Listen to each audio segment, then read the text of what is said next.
say die! 40 going on. 14. Hello, everybody. Welcome to episode 147 of 40 going on 14. I am Mike. I am Patrick. I'm Joel. And I'm Josh, and I'd just like to say welcome to 40 going on 14 because Will Smith does not fucking say ERF. Right? Yeah, how did that get started? My guess is it started with, Was misremembering, and then a bunch of people are like, oh yeah, Will Smith, he seems pretty dumb. That was probably true. I don't know how on earth that got started. No clue. could it be a offshoot of the Will Smith? I don't think so. I Will honestly... Smith? What? I think people remembered him saying welcome to Earth, and then just for some reason just decided he mispronounced the word. That's racist, Josh. That's kind of where I think it came from in the first place, yeah. Well, welcome to the racism show, folks. No, sir. Yeah. And we're done. Yeah. Thanks for Goodbye. listening. No, we're doing Independence Days. We actually all went out to go see the new Independence Day Resurgance. And comparing that to the original, we were just talking about it because I actually saw the original Independence Day on my honeymoon at Disney World and saw it again to celebrate the 20th anniversary, which is kind of weird, but not as loud. So I'll tell you right now, the sound systems they have at Disney World in the theaters blow everything you've ever seen away. Or That her. is a weird irony, too. though, that you would have seen it then and now. How is that irony? Well, it's like Those rain two on your things that wedding happened 20 day. years apart. It's like rain on your wedding day. But no, just that we would select this particular show based on 4th of July, and that it was out, but then that would also tie in with his anniversary, which was this week. Well, I was married just before the 4th of July. It's just weird Stop how it. that all The works. coincidence It's is not- stop. It's not weird. It's called dates. That's just how they go. You know what else isn't It's called a ironic? calendar. Shut up. You know what else All of isn't you. ironic? The podcast collective. No irony there. Jumped in with that for the last 5 minutes. On the Podcast Collective, you can find such shows as our show, plus the Bad Parenting Podcast, On the Block, the Coffin Joe Cast, Joel's Own, the Sunshine Happy Pants Hour, Dating Baggage, The Internet with Scott the Pool Boy, I Am Salt Lake, Mint in Boxcast, and Tales from the Hard Side. I still have not listened to The Internet with Scott the Pool Boy, and I think at this point it's turning into a Gone with the Wind thing for me. I've never seen Gone with the Wind. I don't think I'm ever going to listen to Scott the Pool Boy. Oh, you make me sad. Is it better than Gone with the Wind? Everything's better than Gone with the Wind. Hey, Then hey. I'll give it a chance then. Hey. Hey, what? I like going with the wind. Okay. Well, if you're ever Gone with the Wind and want to see our older shows, There you go. or even hear them, you can find them on iTunes, Blueberry, Stitcher, and TalkShoe. And give us a call at 708-NOW-RAP. That's 708-669-9727. And let us know what you think, or if you have any complaints or compliments, or want to explain calendars to Joel, or anything like that. Or want to give It's us not money. about the calendar, you jackass. Okay, give him a dictionary then, so we can look up the word irony. It's about the fact that you saw it then and you're seeing it now, and it happens to all coincide at the same time, and it's a 20-year anniversary, and it's cool. The listeners will get it. You guys are just being dicks. And frankly, my And dear, I you've don't just give a discovered the theme of the show. It's damn.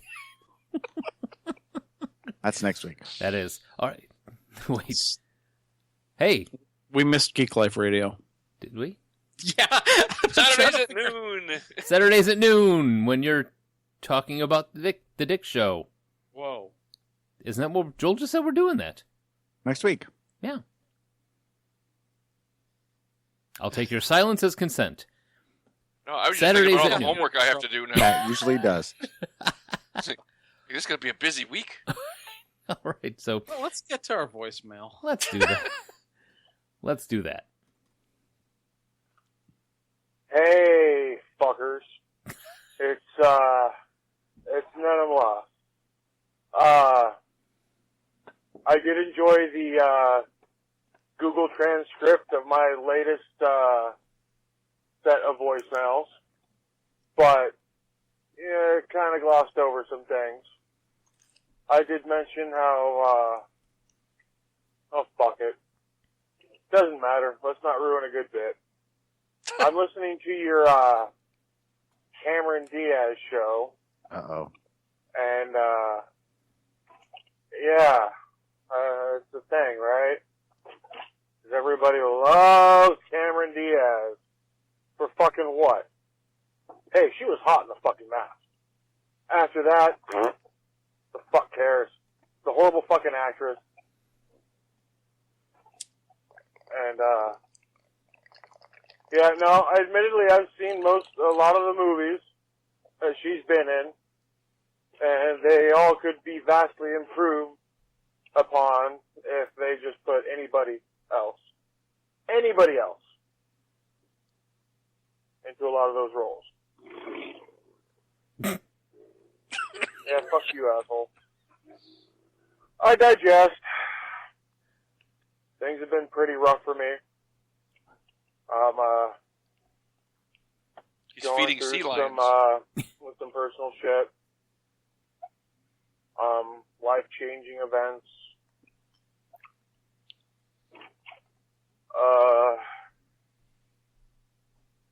Yeah. Is he coming out? So, just not into doing my thing, so I'll leave it at that. I was about to shit Keep on up the good work. Fucking Arnold Schwarzenegger. You guys need to do a goddamn show about Arnold fucking Schwarzenegger. I'm with Pat 100 fucking %. That's a first. It needs to fucking happen. Stop dicking him around. Stop dicking us around. We all want it. You know how badly we want it? That's what she said.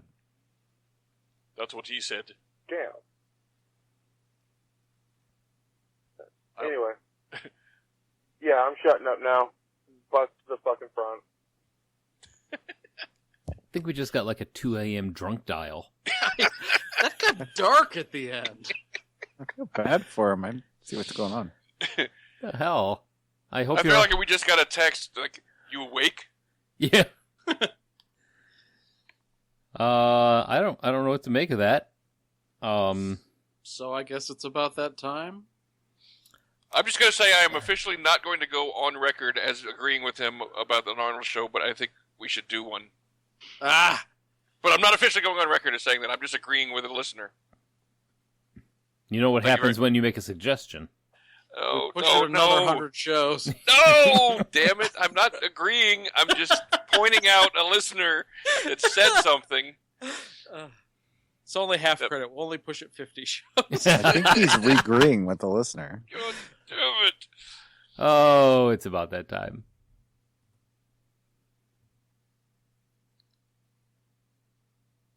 Are you sure? Not. Shut up. It's loading. There we go. This week in music, movies, and TV. And spirits on Earth. All right, so we are going back to 1996, July 3rd, the release of Independence Day, the original. You know what else happened? Mike got married. Yeah, Oh, that's weird and ironic. that is. Isn't that strange? How ironic is that I would choose the same week that the sequel to Independence Day would come out 20 years later? Would you have chosen to get married during this week if you'd known that Will Smith would not be in the sequel 20 years later? Not at all. We would have waited another year. That's what I figured. Yeah. We would have waited for Men in Black. Good thing you didn't know. All right. Joel? I'm just making sure he's still here. It's all right. So music. The number one song is The Crossroads by Bone Thugs and Harmony. Get up, get up, get up, get up. Stand up, wake up. I don't know how it goes. I'm not a fan. Oh, see, that is totally the definition of a guilty pleasure song for me. And Meet you sing at the it. crossroads. That's the lyrics. I was Yeah. doing first of the month. Sorry. That's the one where they rap really fast. Yeah. They didn't do anything fast. All right, so I don't really know much about him. Don't really like their Yeah. stuff. I don't know. I don't know the song this week. I was busy doing other things. Yeah. On July 3rd. Watching Independence Day? Yeah, that was it. Alice in Chains. On the honeymoon, he just over and over again. He's like, let's just go see it again. There's just so many dimensions. What you gonna miss, everybody?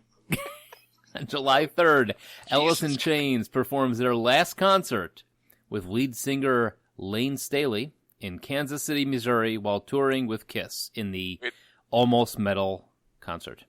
Way Well, to ruin half it, metal. Kansas City. Half metal. Hey, don't blame Kansas City. Actually, they were just there last night. Matt Brown went to go see them and Kiss? Guns N' Roses. Guns N' Roses. Oh. Yeah, he went and saw it last night. And of all songs he could post to Facebook, he chose The Rooster when he had it all of Guns N' Roses set. And he chose the Rooster? Yeah. Matt, you fucking suck. What does Guns N' Roses have to do with Rooster? Nothing. I'm just saying, like, why wouldn't you post something from Guns N' Roses? I want to see and hear how Axl Because looks and sounds. Matt Brown and I love Alice in Chains. Even though Lane Staley is long gone, rest in peace, it's still a band that he and No, I I like Alice in Chains. Wait, but I'm he just saying, died? Of the two, upload a song about upload a Guns N' Roses song, Matt. You shit. Can we just dial it back a little bit? Did Patrick blame Kansas City, saying Lane Staley hated Kansas City so much he OD'd? Was that my takeaway? Kansas City was so boring, he OD'd. Well, and if he had been with a more metal band, we might not have lost them. Oh, shut up. like I'm not Kiss. saying that Alice in Chains is metal. But It's more Hey. metal than Kiss. Hey, up, Lane, you're you want to not come more over? Ace Frehley's going to make a quiche. Gene Simmons is going to market it. And Lane Staley, by the way, wasn't why they broke up because he passed away. He didn't die till 2002. The band just split. wasn't that in Kansas City? Yeah, he didn't die until 2002. I still blame Did he die in Kansas City. Kansas City? No, Or was it just his soul? he died in Seattle, Washington. All right, so July 8th, to get this Good moving Lord. along, the Spice Girls released their debut single, Wannabe, in the UK. The song proves to be a global hit, hitting #1 in 31 countries and becoming the biggest selling debut single of all time for a all-female group. You missed the biggest selling debut metal single by an all-female. Oh, shut up. They are not more metal than Kiss. I'll give Patrick that one. I do that own... song was everywhere. Yeah, it was. Yeah. Yeah, that's another guilty pleasure. I will Totally. say I do own the Spice Girls album, but for a very legit reason. Because, Josh, you're going to have to back me up on this one. Back then, there was a game called Monster Rancher. Oh, yeah. And the Spice Girls, you would Oh, the one that turned your CD into a monster's. right, Yeah. you'd swap out the disc and you put in a CD, and it would read the code on there, and you'd create a monster. And one of the rarest monsters to get was on the Spice Girls album. Yeah, there were some unique monsters that were keyed to specific CDs, and that was one of them. Yeah. He's absolutely right. Yeah, got it at Val's. Bought The it at movie was Val's great. used. Oh, my yeah. God, that movie was awful. What are you talking The about? Spice We Girls watched movie? it for old school bad movie night at Dennis's. What And I are you enjoyed the hell talking out of about, it. Willis. We should watch the Spice Girls and then watch Josie and the Pussycats. They're both in the 90s. I could also Are drown they? myself in my bathtub. But enough You with haven't your... been to Kansas City. In that case, we will watch it. Was it from the 90s? No. Josie and the Pussycats? Talking about the one with Rachel Lee Cook? I don't know. No, there was one that just came out like a couple years ago and it bombed. No, that was 2001. Gem. Oh, that's right. It Oh, was Jim. yeah, we could do that. Okay, Josie and the Pussycats was 2001, but still, that's really borderline. That's Madonna. Done more All right. borderline stuff. Anyway. It's no Anyway. Santa Claus. So movies. Movies True released story. this week include the #1 movie, Independence Day. How ironic. And also Phenomenon, Dude. Striptease, and the acronym of the week, which is TNP. Yes, that's a totally numbing prophylactic. Which was also my reaction to striptease. They used to make those, but they probably still do. The extended ones. They were supposed to guarantee you a longer erection. Yeah, they're like extended. Not longer as in length, longer as in time. Yeah. And Because all longer as it in did length was would just be like a numb cap on the- everything from the waist down. It comes with a magnifying glass. It was like filling a rubber with Anbesol. That doesn't sound fun. So No, we're just going to move on and say that was the Nutty Professor. Sorry, nice guess. You said, never mind. Oh, so Margot Margot. Yeah. Margot Louise Hemingway experienced success as a supermodel in the mid-'70s, appearing on the covers of Cosmopolitan, Elle, Harper's Yeah. Bazaar, Vogue, and Time. Oh, Jesus. I'm dying. She signed That's a deep cut for people that haven't been with us for a while. she signed a $1 million contract for Fabergé as a spokesmodel for Babe perfume. Probably Babe, yeah. Babe, whatever. It's French. The granddaughter of writer Ernest Hemingway and the older sister of actress Mariel Hemingway, her life was marred by addiction and depression, and she died of suicide by drug overdose in 1996 at the age of 42 on July 1st. Kansas City was not necessarily implicated at all. No. Babe by You know what's Fabergé. really ironic about that is that I am a year older than 42. Or maybe 2. I forgot how old I am. All right, so TV. What the fuck is going on tonight? I don't know, but I just almost died. Oh, god damn. The top shows of Thank you, Joel, you 1996. almost fucking killed me. That's what you get for going to Kansas City. The top shows are ER, Seinfeld. Seinfeld? Seinfeld. Suddenly Jackie Mason is reading. Seinfeld. Suddenly Susan and Friends. Mahiro Tazuki. Question mark. I like how he added the question mark. Suddenly Susan? Say what you want. Jackie Mason's hilarious. I agree. Mahiro yeah, Tagasuki. I wonder if I can do this one as Jackie Mason, but I'm not going to try Oh, it. God. Is a Japanese actor affiliated with Spice Power and is best known for his role as the character Mitsuzani Kurashima in Kamen Rider Roigen from the Kamen Rider series, Kamen Rider Gam. He was born July 4th. You know what that is? That's ironic. In Fukuoka Prefecture, Japan. Not to them. They don't know about Independence Day. So, Kamen Rider, if Perfect. you're not into like obscure Japanese superhero shows, was this tokusatsu superhero show about a dude who dressed up as a giant insect and fought crime. Usually like riding around on a motorcycle. Yep. He had his helmet had big old bug eyes on it. He had like a green, a breastplate thing. Kamen Rider. It's not how it went. Riding on bugs. My next... You saved it. Oh, you know what made me think? You reminded me of. Remember Insectars? Oh, yeah. Oh, yeah. Yeah. Anyway, So July. you know how I get the cheesy rider? If I get a second truck, I'm going to do all ramen. It should be the ramen rider. You might. Kamen Rider. July 6th, 1996, when it becomes evident that Anna Stewart will be the next to die in a serial killer storyline on Another World. Many fans start letter-writing campaigns and telephone calls regarding her imminent demise. Executive producer Jill Farron Phelps decided that actress Alice Barrett will be killed off the show instead. How pissed would you be if you were Ellis? No shit. I know, right? You know what blows Where's my my mind? campaign? You sons of bitches. There's a letter-writing and telephone call campaign. Yep. Back in the day. Yeah. Thousands of copy-pasted snarky tweets. Or click here to sign this meaningless internet. Right. What the fuck do you They're call not those? meaningless. They're not meaningless. Petition? They mean something. Petition. Petition? Yeah, that was the word that my brain would not deliver Oh, up. that's really ironic that you couldn't remember that word. Dude. Sports!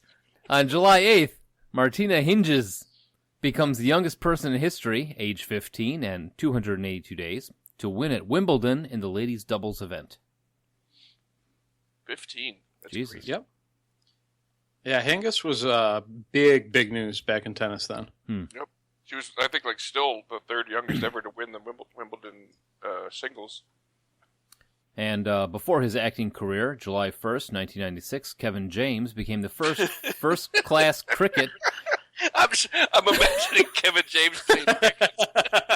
to take 4 wickets and 4 balls, and followed it up with a century in the same match. Oh. Again, they're adding more words. Okay, yeah, but I was with him up until century. Yeah. Yeah, 4 wickets and 4 balls. That sounds impressive. Yep. I'm pretty sure I know what that means. Century, no clue. Yep. I still have I in wonder my... if it's something like hitting for the cycle, I imagine, in baseball. In my mind, I have Kevin James on a one of those little things from the Segways? on a Segway playing cricket. Oh, shit. What? Okay, a century is what it sounds like. In the sport of cricket, a century is a score of 100 or more runs in a single innings by a batsman. That's a lot. Or Yeah. is it? I'm going to put an asterisk right after century, so that way it You means can't it just changes add everything. asterisks. I'm it adding changes this. everything. I am adding an asterisk to the century, and it doesn't matter to you. July There goes everything. July 5th, the Oakland A's score 13 runs in the first inning versus the California Angels. There you go. Yeah. Yep, that's the thing that happened.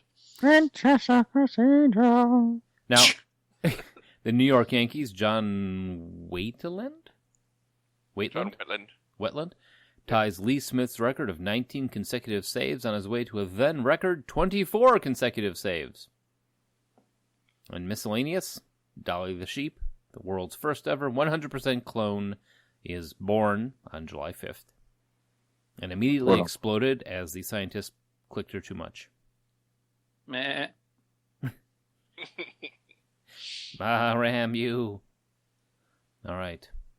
There it is, this weekend. All right, Independence Day. Yes. All right, so Independence Day. The aliens are coming, and their goal is to invade and destroy the Earth. Fighting superior technology, mankind's best weapon is the will to survive.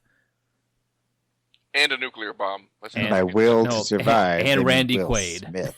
that. I'm plotted. That should be our defense from now on. If anybody invades the Earth, we just throw Randy Quaid at him and see what happens. Anymore. Yeah, this is about the time Randy Quaid decided to stop acting and just be himself. We all found out, yeah, he decided to method act on this one and just stuck with it. Yeah. So this is directed by Roland. If it explodes, I directed it. Emmerich. When He and is Michael the- Bay. Yeah. He's the Michael Bay of disaster films. Well, known for such classics as The Day After Tomorrow, Godzilla 98, and 2012. That came out in 2009. Which is really ironic. All giant disaster films that are giant turds. Yeah. Disaster turds. Day Disaster After turds. Tomorrow had Jake Gyllenhaal in it, That's true. at least. Yeah, you got that going for it. Also, this was written by him and also by Dean Devlin, who has a very, very, very close-up picture of his face on IMDb. Also known for such things as Independence Day, or specifically Independence Day, Godzilla, and Stargate. He was a producer there, and also The Patriot. Stargate the movie or the TV show? Now the movie. That is And- a very close-up picture of his face. Yeah, he's also producing the remake of Stargate. He also wrote Universal Soldier, Yeah. looks like, and some TV shows. And the Universal Soldier films. No, he was part of Eight-Legged Freaks, too. So it seems like him and Emmerich have been getting along for a while. So, but this disaster movie? Sci-fi disaster movie? Alien invasion action. Yeah, I'd just say it's like your classic summer blockbuster. Yeah. You don't think too much about it. Lots of shit blows up. There's one-liners. Sci-fi action movie. And we all win in the end. Right. Well, this starred Will Smith as Captain Stephen Hiller, Bill Pullman as in I'm Not Lone Star President Thomas J. Wetmore. I'm not the guy who was in a coma for 3/4 of while you were sleeping. Right. Jeff Goldblum is David Levinson. Mary McDonnell is First Lady Marilyn Whitmore. Judd Hirsch as himself. Yeah, pretty much. As What are you Julius talking Levinson. about? He's Robert Loggia as General William Gray. Randy Quaid as Russell Case. Margaret Cullen, Constance Spano, Vivacia Fox as the girlfriend stripper. Jasmine Dubrow. How far are we going down on this? Harvey Firestein. As Marty Gilbert. Yeah, it's weird that they've got James Rebhorn so Hi. prominently. Yeah, I mean, he's a classic character actor. He's like almost always the dude in the suit who's a douchebag. Yeah. As Albert Nimzitsky. And Adam Baldwin in a very early part. He looks like he's 12 in this as Major Mitchell. And then A1 Brent Spiner as Dr. Brackish Oaken. Well, if you Wait, think what? this was early Adam Baldwin, seeing him in Full Metal Jacket now will blow your fucking mind. Oh, dude, go back and watch My Bodyguard. I don't think I ever saw that. Oh my God, that is. I think that may be his first scrolling. But that would probably blow your mind, Mike, if you go back and watch it and realize that he plays Animal Mother. Animal in Full Metal Jacket? Yeah. No shit. Yeah. Yep. God damn. Now go back. Yeah, look, his very first movie, My Bodyguard, playing opposite Matt Dillon. Huh. Yeah, no, I never saw My Bodyguard. The earliest thing I would have seen him in would have been Ordinary People, and I only saw that because we had to watch it in college. Okay. Yeah, this one he was Matt with Dillon. Chris No, that's Matt Makepeace. Damon. Not in my world. So, got some trivia on this one. The scene in which Will Smith drags the unconscious alien across the desert was filmed on the Salt Flats near Great Salt Lake in Utah. Smith's line, "And what the hell is that smell?" was unscripted. Apparently, the Great Salt Lake is home to tiny crustaceans called brine shrimp, and when they die, their bodies sink to the bottom of the lake, which isn't very deep, and decompose, and when the wind kicks up just right, the bottom mud is disturbed, and the smell of millions of decaying brine shrimp can be very, very bad. Apparently, nobody told Will Smith about this.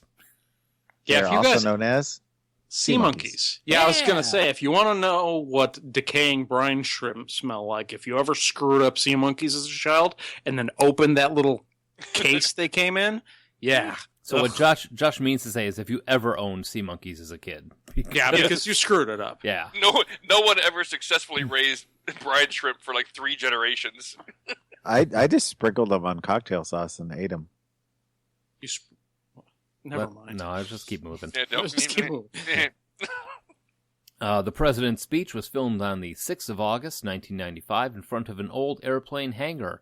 This hangar once housed the Enola Gay, which dropped the atomic bomb in Hiroshima exactly 50 years earlier on August 6th, 1945. Right there. Irony. Jesus. That's using the same logic that I was using, though, minus the irony part. Right.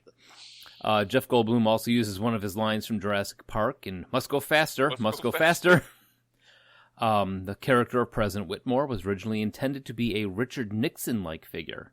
The role was originally intended for Kevin Spacey, though co-writer Dean Devlin's friend from high school. He was Dean Devlin's friend from high school. And an executive at Fox refused to cast Kevin Spacey, insisting that he did not have the potential to be a big star. The part was rewritten, and Bill Pullman was then cast in the role. Because Bill Pullman was the guy, he said, that's a star. Yeah.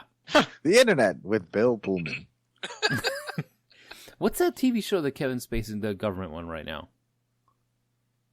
Oh, talking about House of Cards? Yeah, that's on my list. It's good. Yeah. And strangely enough, have you guys, I don't know why outside of maybe Josh, he actually was in a video game, Kevin Spacey, in the Call of Duty Advanced Warfare. He was a character in that one too, and they video mapped his own face, which was pretty cool. So, the Macintosh laptop that David uses is shown as a PowerBook XXXX. It's a prototype model with no designation.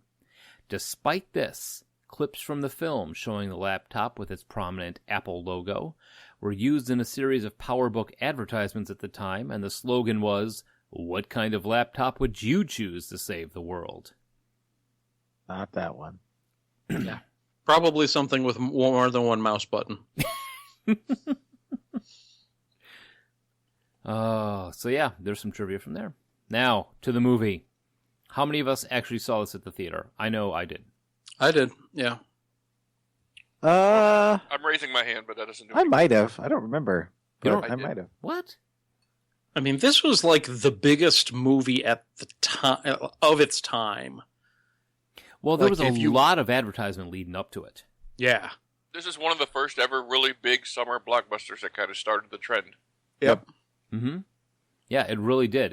There was a lot of advertisement to it beforehand, where all you would see, I think, on the L tracks and the posters, it just said ID4. And apparently, there was And some the sort picture, and like the shadow of the ship. Mm-hmm. And there was always this, the explosions, of the alien ships destroying the White House was a huge thing.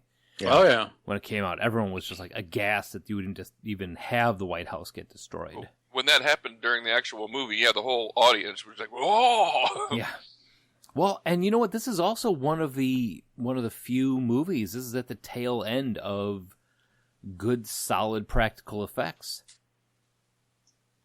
They built that White House just to be destroyed, and I have a ton of respect for those guys. They built a ton of miniature sets in this movie just to destroy them. Yeah. I mean, I don't think there was really that much digital in this in the way of effects. Oh, no, there was a lot of CGI. This built on the foundation that they started back with Jurassic Park. They didn't use it quite as completely as Jurassic Park, where almost everything was CGI. Mm-hmm. Or as effectively. Right. But I think it was, I don't know, it was a lot of the big alien stuff. Obviously, the battles when there's anything with lasers. But sure, they use puppetry and miniatures and a lot of classical film effects. Mm-hmm. And I think if you're going to have CGI, having it augment the practical effects probably is the best way to use it. I mean, that's how they got Randy Quaid to look so alive. Damn it. You stole my joke, man. I wasn't going with Harvey Firestein on that one. Harvey Firestein's very alive.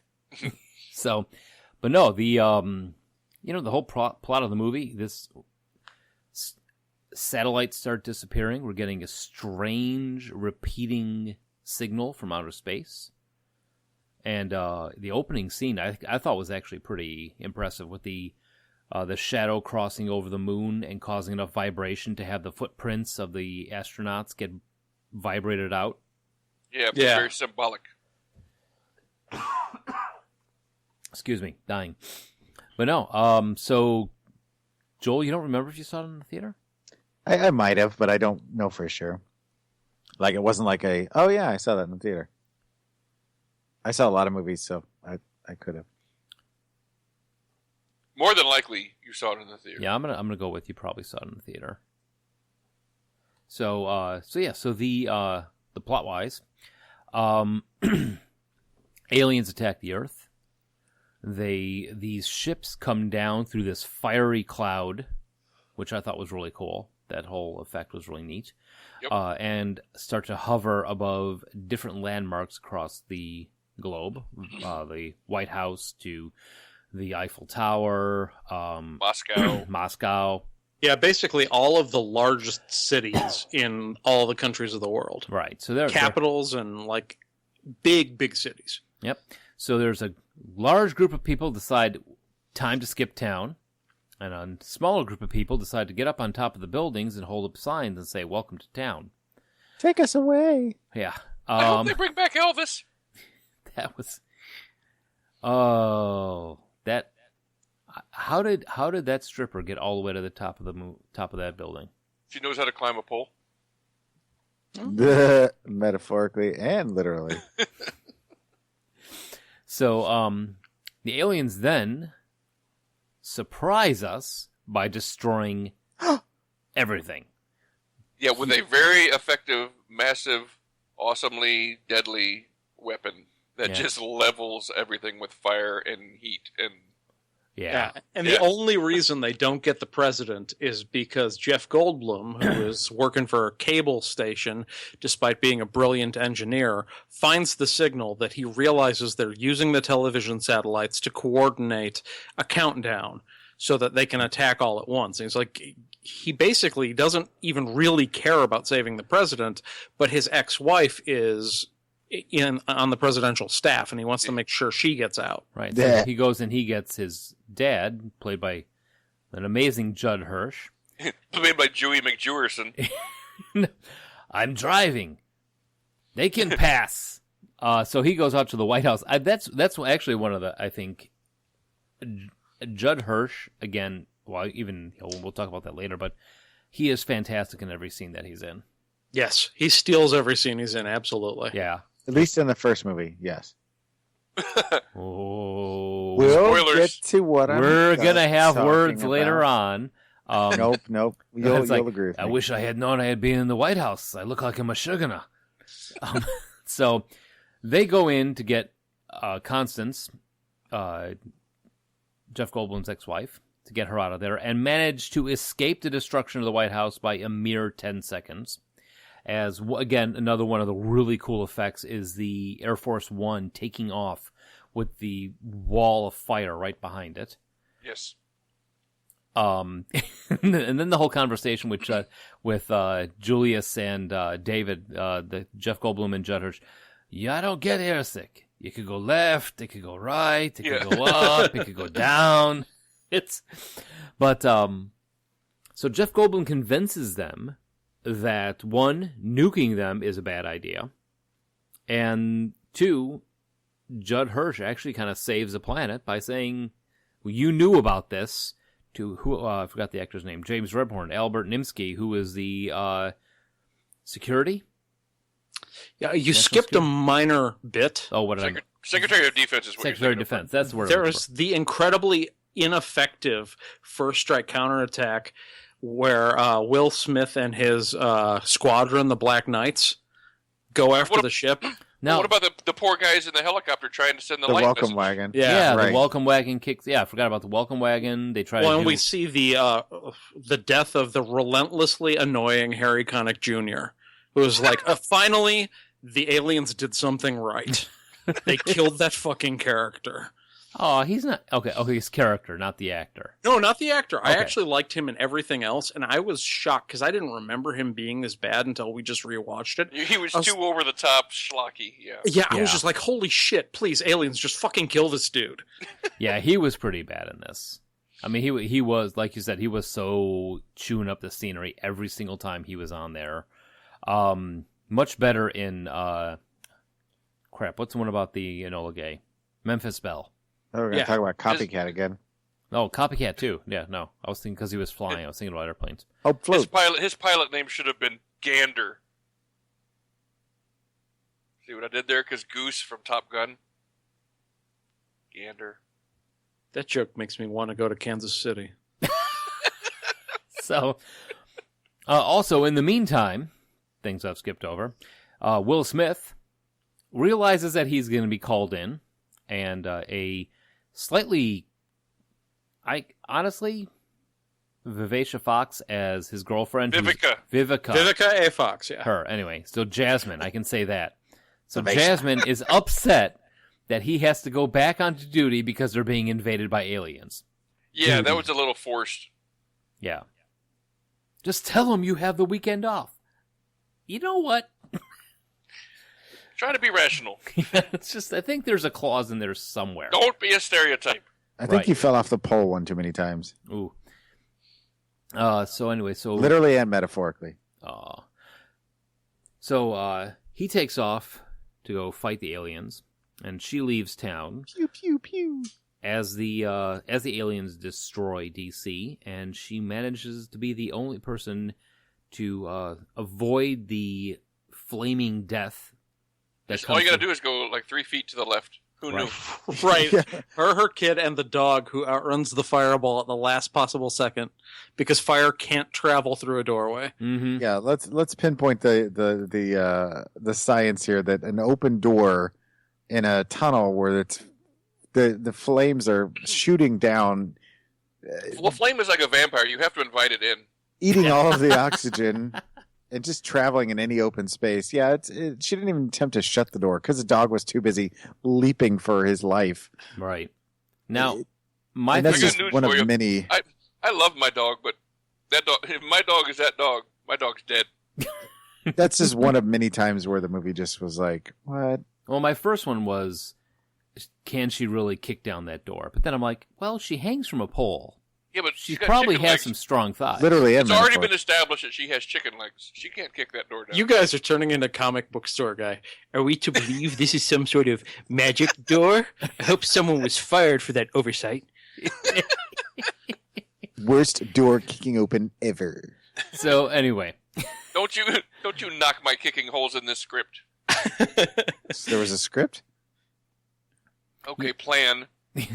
so I actually my favorite part and saddest part of the entire destruction of the town, the destruction of the cities thing was Harvey Firestein, because he's in that car and he sees that firewall coming right at him. He's just like, "Oh crap!"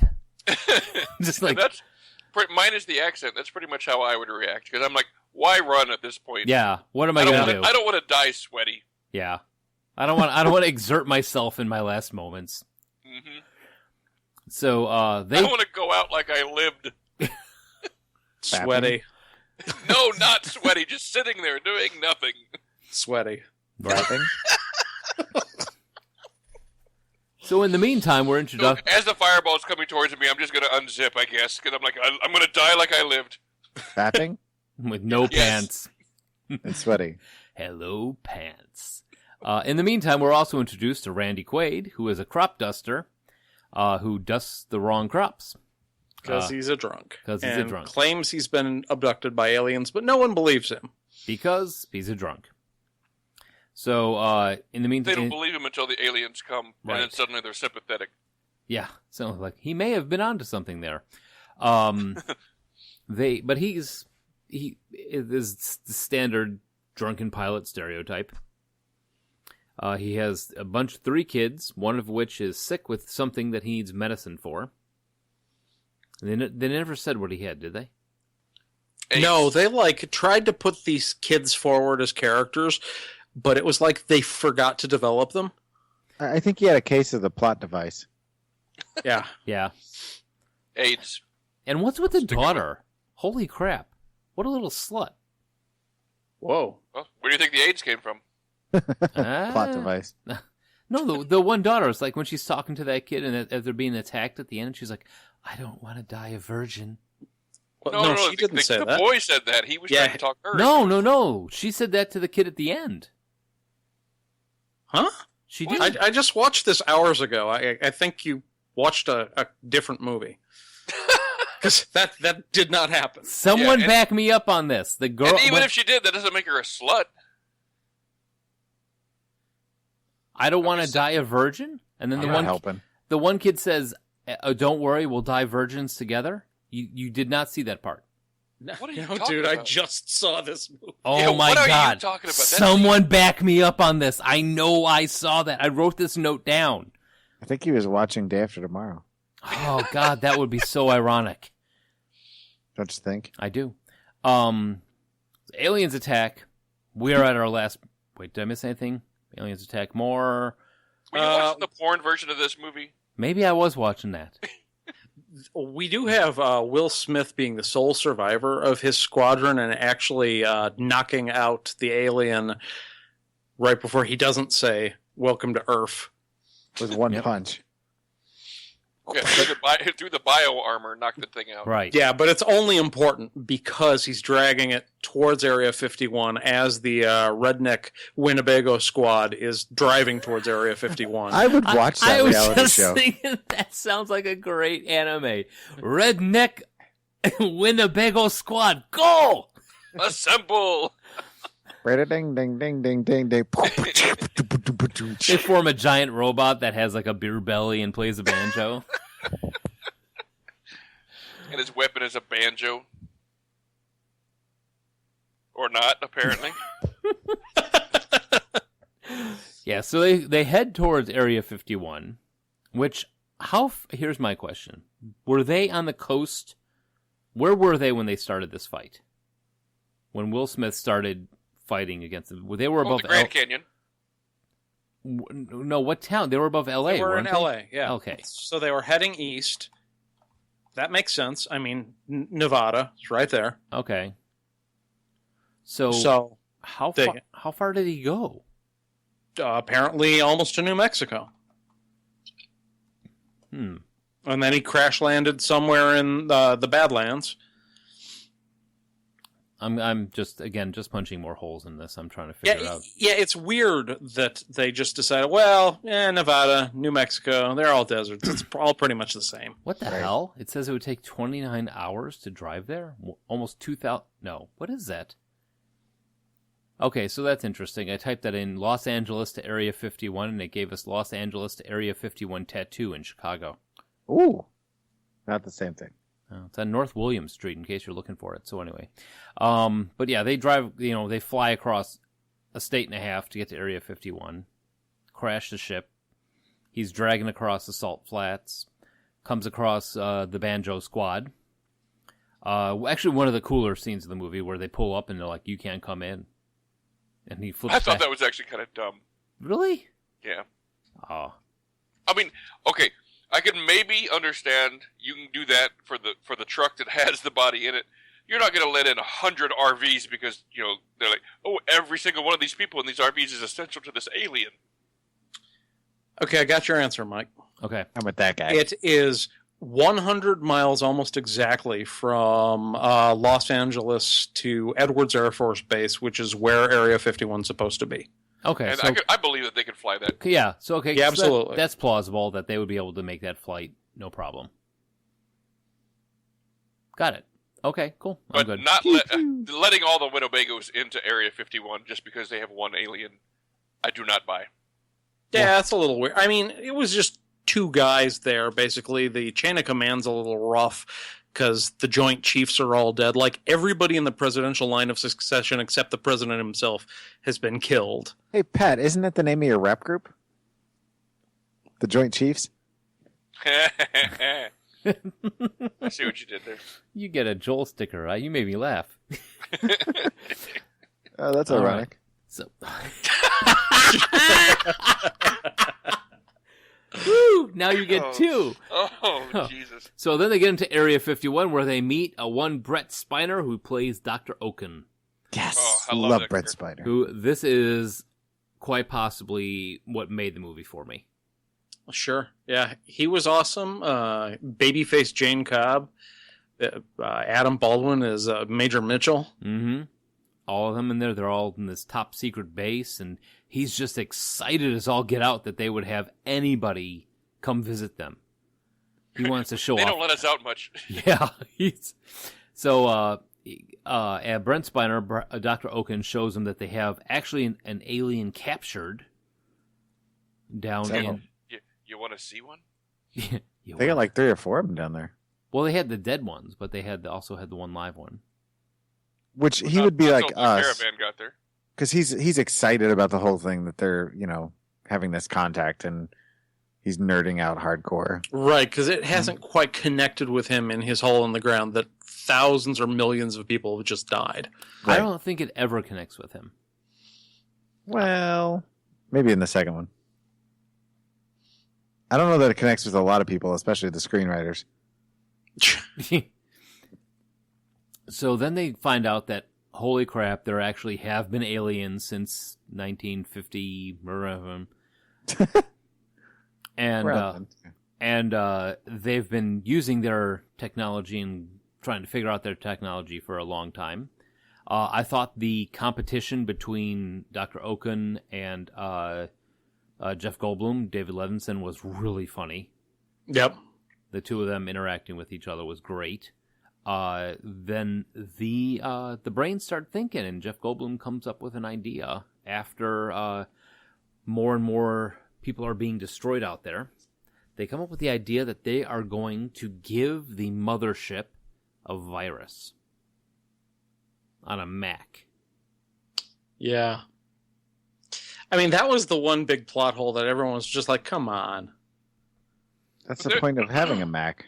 There is a deleted scene viruses. that explains it all that they should have left in the movie in the first place. Really? Now, Yep. which one? Because I watched the extended version. So what are you talking about? Oh, you're the extended version where the girl's a slut? Yeah. Let's move on from that point, please. Well, I don't know why I brought it up because I meant to watch it, but I didn't. I've just heard about it. Oh my God. So, yeah. I was What's hoping the someone else deleted would have scene? seen it and I would have just passed it off to them, but What is I the have- deleted scene? I don't know. I've never watched it. I've just heard that there You is just a know it deleted scene that makes exists. sense and makes it okay. Where, like, Jeff Goldblum talks about how he figured out how to code from one to the other. He reverse engineered their code and he made a program that could handshake with it. And for some reason, they just cut it out because they thought people wouldn't understand what he was talking about. So let's not worry about it. They're just like, this is boring crap. Let's just blow up another ship. Yep, pretty much. All right, so there is this mythical scene. Then they decide that Will Smith and Jeff Goldblum are going to fly up there and drop off this to the mothership at the same time as they launch a timed nuclear bomb into the center of the mothership. They also have this weird little B plot going on with Jasmine, the stripper girlfriend, played by Vivica A. Fox, rescuing a completely wasted in her role, Mary McDonnell, because the First Lady's helicopter crashed, but she just kind of survived, sort of. Survived sitting long in a enough pile. just to say goodbye. Right. Yeah. She sat in a pile of rubble with massive internal hemorrhaging that couldn't be fixed, apparently. And Vivica A. Fox just happens to find her in the middle of all this other destruction. So all the important characters are still alive. Meanwhile, millions are dead. News at 11. Yeah, basically. And we just have the impromptu wedding while Jeff Goldblum is reconnecting with his ex-wife, and they attend the wedding of Hiller and Jasmine. Mm-hmm. Do any of you remember seeing a Saturday Night Live? I forget who the comedian was that played Bill Clinton. Daryl Hammond, usually. Yeah, where he did a Bill Clinton's movie reviews, and he reviews Independence Day, and he's laughing about how the wife dies. No. Nope. About how much he loved it because the wife drops dead. Yikes. Yeah, I know, right? Yeah. So they get married. There's reconnection. The fact, she notices that David hasn't taken off his wedding ring in the last 2 years, or however long it's been since they broke up.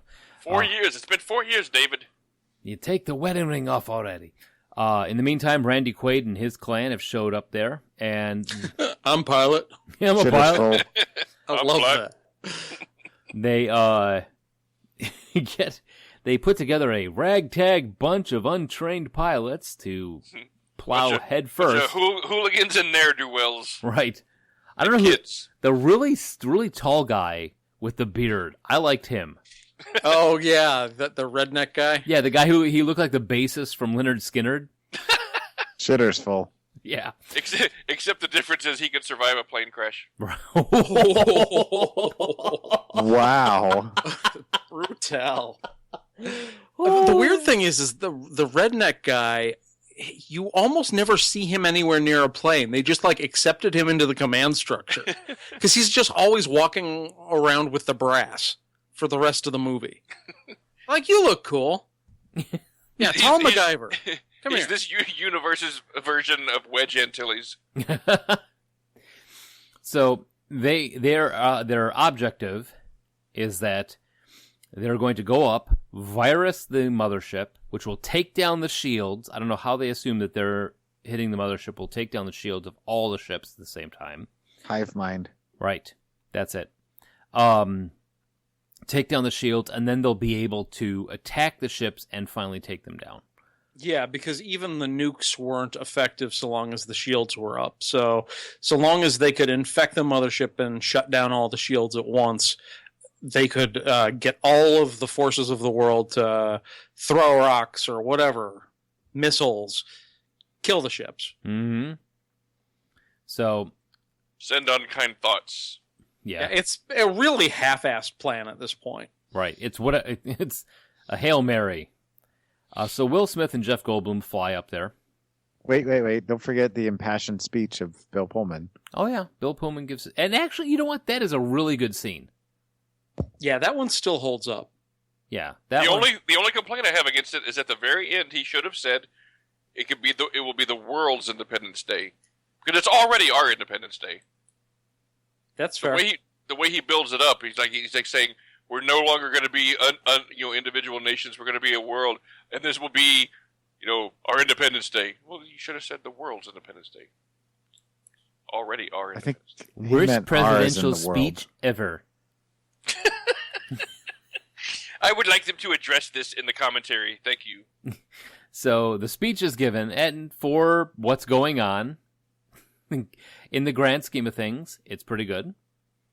He riles up the pilots. They take off. They're getting ready to attack. And honestly, I think I would have waited to take off until the shields were already down because they were pretty damn close to begin with.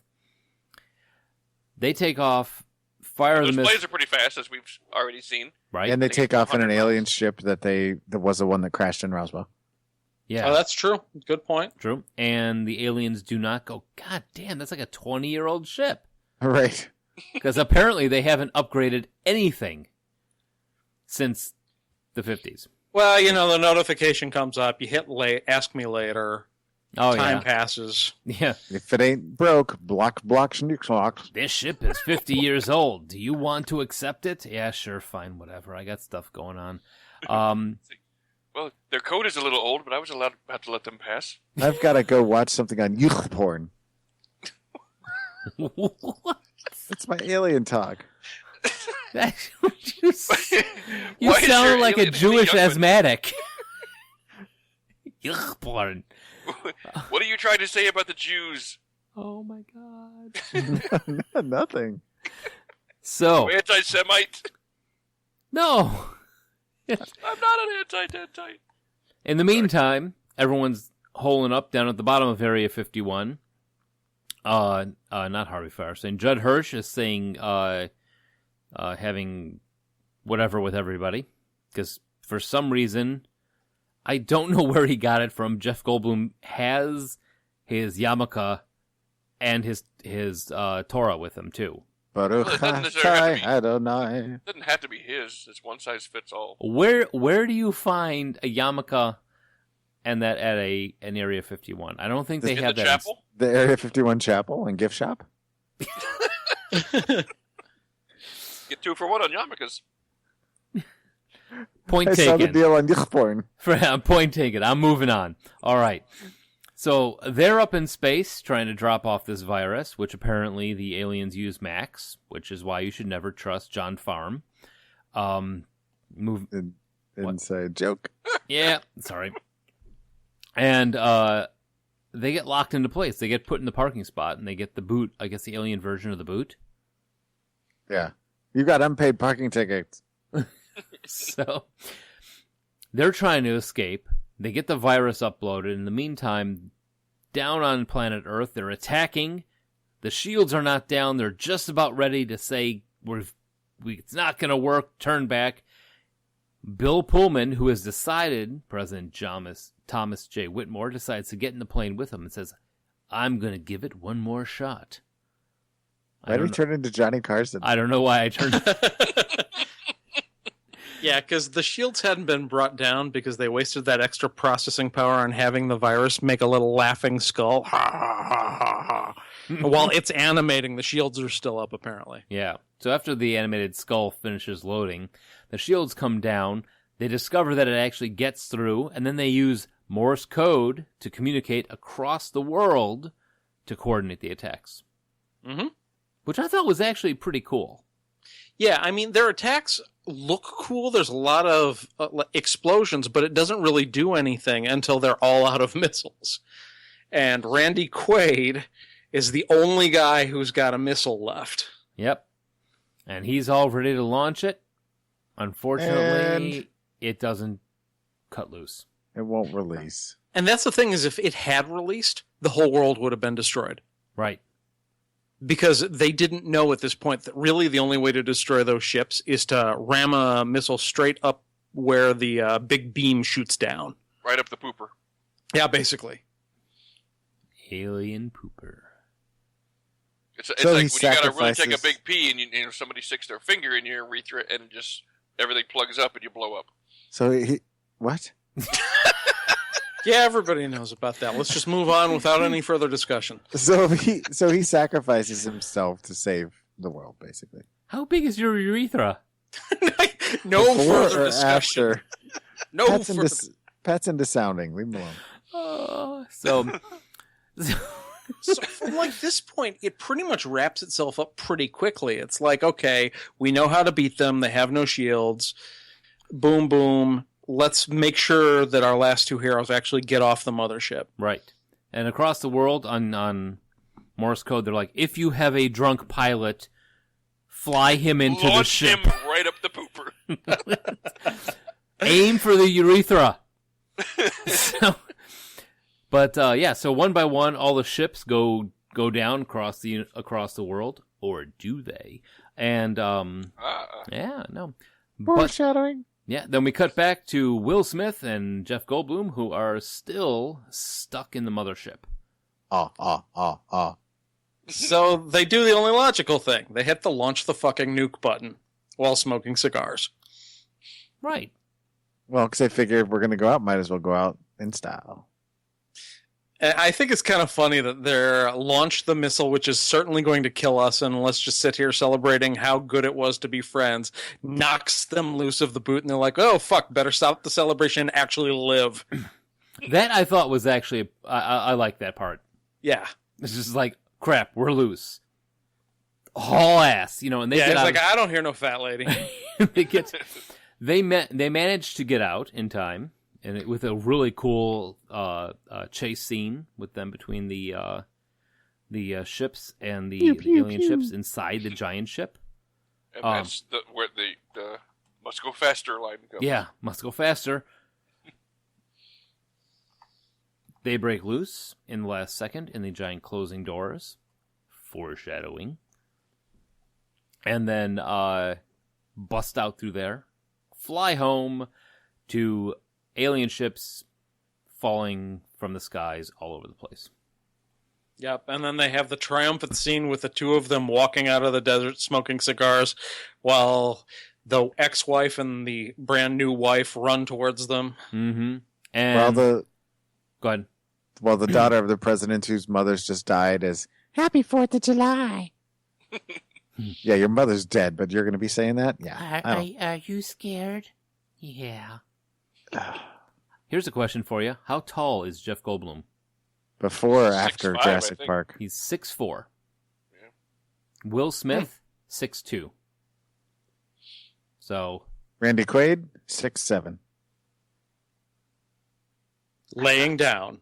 I don't know how tall he is. He's I tall. think Randy Quaid is 6'2". He's very Yeah. tall. but yeah, and honestly, at the end of this, Jeff Goldblum looks like kind of a badass. He does. I mean, he It's plays Jeff this Goldblum. this bookish nerd all the way through it, and I guess a little bit of that Jurassic Park Goldblum comes back. And with him, that last scene with the two of them walking across the salt flats together, smoking the cigars, is a pretty badass scene. A little bit of Brundlefly, Yeah. He got his groove back. Yes. Credits roll, patriotism ensues. And America. Aliens are gone. and then the one kid who still has fireworks in his bag. They fire him off. Pew, pew. Pew, pew. So And as Yeah, they it was a- celebrate. What? Yeah, there's that cool final shot where it looks like fireworks as all of the fighters start falling out of the sky. mm-hmm. I like that. Credits roll, and a massive hiring spree begins all across the world. Well, as they're celebrating and all these, still, there's thousands of aliens in the process of dying. You've already lost millions of the population. And, yeah, we're still pretty happy. Now, with that, I also have to say, toss this in there, since we've done a Jurassic Park show, and we've done an Independence Day, and we've gotten a lot of Jeff Goldblum. I am a huge Jeff Goldblum fan. What's not to like? Because he's fantastic. And if you want some amazingly great Jeff Goldblum for your day-to-day, you need to follow him on Instagram. Huh. He is really active on Instagram. He has, in fact, he has pictures of him where you can, of the release party for ID, would it be 5? ID 4.2? 4.2? And also Resurgance. Yeah, and also pictures of him getting frisked by at the airport too. So, But yeah, he's got some good stuff on there. But all in all, what do you guys think? It is exactly what it's meant to be. It's a big, explosive, fun, good time where bad things happen and we overcome, and in the end, all is going to look like, yay, we're on the uprise, and we won. Yeah, I think that I had this remembering of it that I sort of liked it, but always thought it was corny. And as yours went by, remembering that I liked it faded, and remembering how corny it was amplified. So watching it with fresh eyes, because I was expecting it to be so cornball, it was fine. There was a lot more to it than I remembered. But Yep. I mean, still, it's not like high cinema. Oh no, it was exactly what it billed itself to be. It's the Yep. summer blockbuster. Aliens attack, things explode, we win. Yep. And I personally give it a thumbs up. If I'm looking for something to just put on and watch and have a good time, this is in the same cache of Jeff Goldblum movies as like Buckaroo Banzai. Well, maybe not as high budget as that.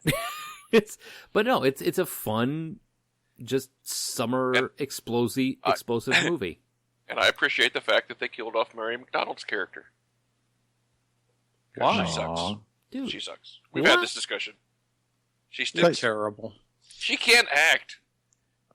I remember liking it when I saw it originally, but watching it again with fresh eyes, however many years later, I was a little disappointed. It reeked of early '90s blockbuster itis. Now, what do you mean by early '90s? Why is it Well, early '90s? It just has that '90s stink on it, where everything is. Since it is it's- mid '90s. It's very formulaic, and maybe early '90s wasn't the right word, but it just feels like that time period and all the bad things about a lot of the movies that came out at that point, because they didn't quite know what they were going for just yet. It was still kind of early in the summer blockbuster thing. But all the main characters live while millions of people die around them. Nobody cares, and the script is just kind of lackluster. I mean, it was fun, but it didn't hold up real well, in my opinion. See, I kind of agree with the things you say about what was weak about it, but since it is the prototype for the summer blockbuster, like, I don't think for me, the bar is set so high where I judge it harshly based on that. Like, take it for what it is. I've seen a lot of blockbusters where the characters were a lot less developed than even these were. Oh yeah. Yeah. Yeah, I mean, it's this one. I mean, this one, at least the lead characters are charismatic. Yeah, I'm giving it a qualified thumbs up.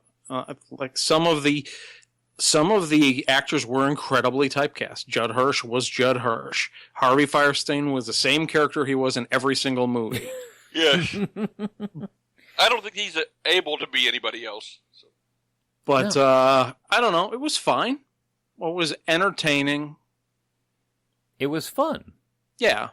I mean, and that's honestly all at this point. All I'm asking for in that movie. And they killed Mary McDonald. I mean, it was entertaining. I agree with that. I just think it needed a lot of work. That's all. All right. Well, what do you think about the effects?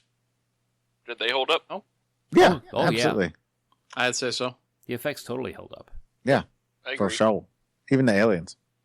Oh, especially the aliens. Yeah. You know how they shot those scenes of the fire With the camera? Yeah, let me coming guess. down the corridor of the cities? They actually filmed it. They had a camera up top, and they filmed downwards, and they just started a propane fire at the bottom and just launched fire up at the camera. How did Vivica A. Fox jump sideways then? What the heck was that? That was what that joke deserved. Wait, you have issue with Mary McDonald, and you're okay with Fox? I didn't say that. I just, over the course of a career, I have liked less things of Mary McDonald's than I have of Vivica A. Fox, just because Vivica A. Fox was at least good in Kill Bill 1. Whereas I haven't found anything yet that I've liked Mary McDonald in. She's like a poor man's Andy McDowell. Battlestar Galactica. Yeah, a flat performance that I didn't care. She was my favorite part of that show. What are you talking about? We talked Pat, about this. Sorry, you're wrong. Yeah. Yeah, I'm gonna have to disagree with Pat on that one. She's not a good actress. She doesn't emote. Every single one of her reactions looks the same. I hear a She's got a lot flat of delivery. syllables. And if you're comparing her to Vivica A. Fox, you could say that Mary A. McDonald was not in Batman and Robin. Ooh. Yeah, I'll give you that. There you go. Touche. It's a point in her favor. Yeah. So, break? Yeah, I think Sounds we've good. said all we have to say about this one. It's just 4 thumbs up. I'd give it a passing thumbs up just because of the special effects, and it was fun. So, So It when we is come what it is, which is what we were expecting out of it. Right. Yeah. So when we come back, we're going to talk about the sequel, reboot, whatever you want to call it, Independence Day Resurgance. Right. Just came out. Yeah. Been out 1 week. spoilers. Bum, bum, bum. All right. We'll be back in a little bit. Go.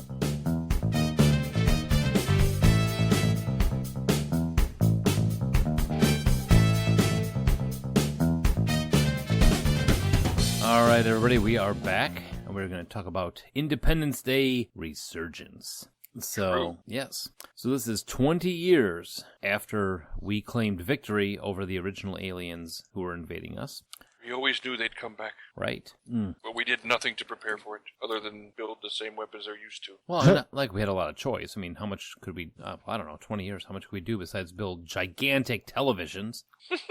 So, I mean, basically, that's the plot. It's 20 years later. The Earth is united as one, has used alien technology, and the aliens come back bigger and badder and almost push humanity to extinction again. The aliens are out talking amongst themselves, they're like, well, it's a sequel. We gotta come back bigger. So this one, They didn't really know it was a sequel. again, directed by Roland Emmerich.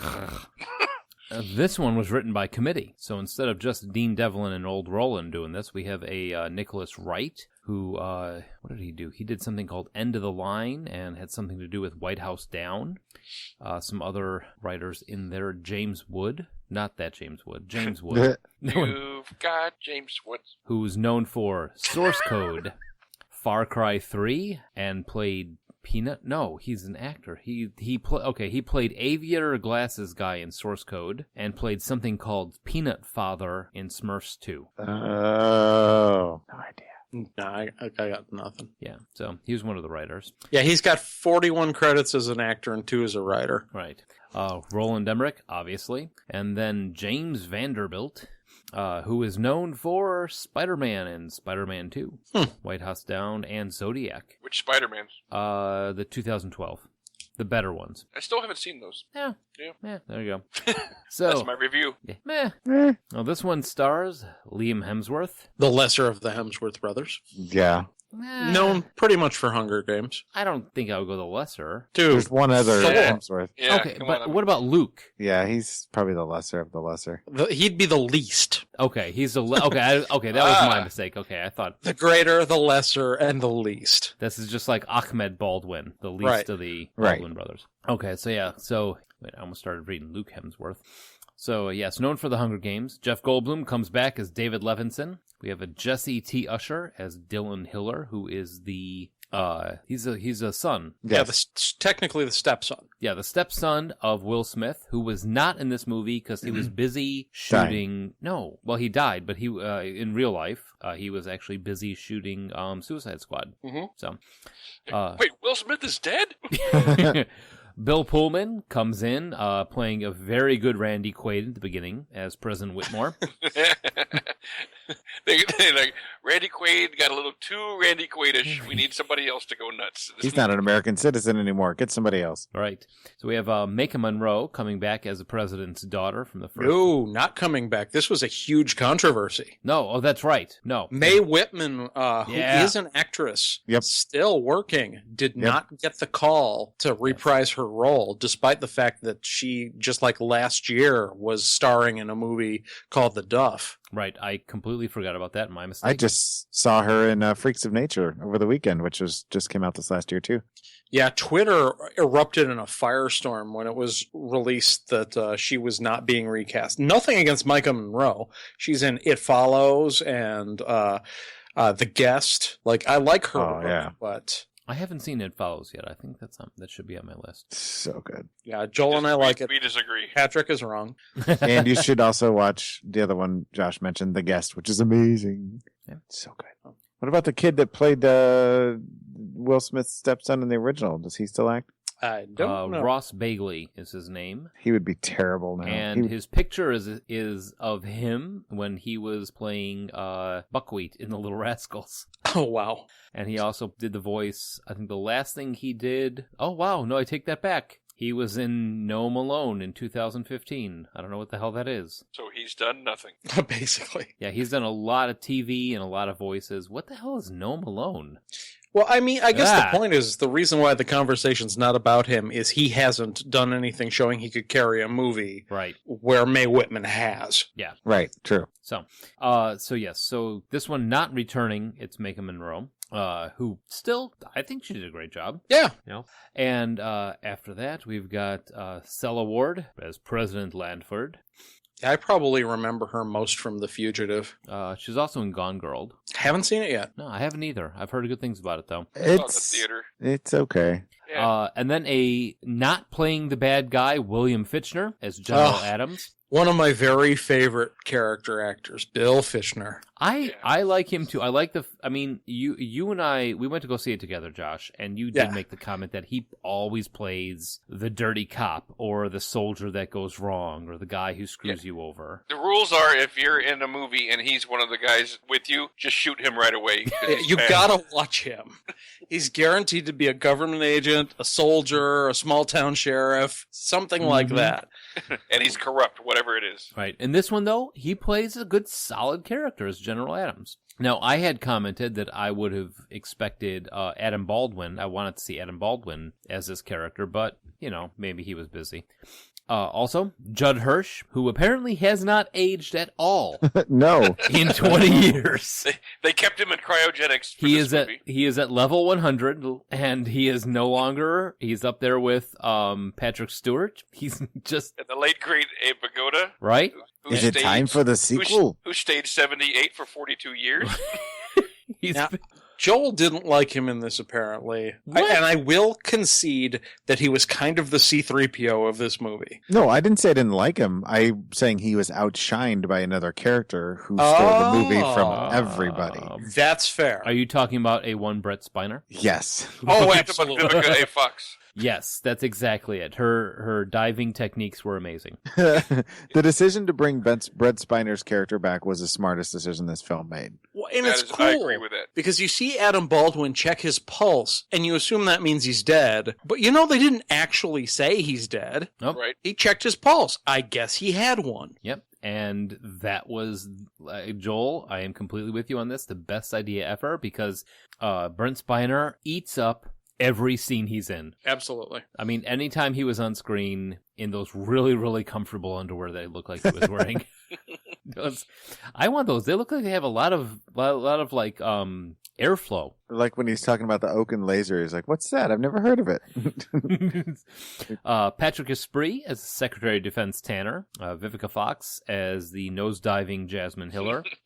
Yeah, when obviously we're going to spoil huge parts of this movie, but that was actually one of the very few things in the movie that actually surprised me. Like, she was barely had any screen time, and they just gack her right away. Well, they were in the middle of killing everybody off, so I was actually kind of like, wow, they are really doing a number on all the old cast, and then.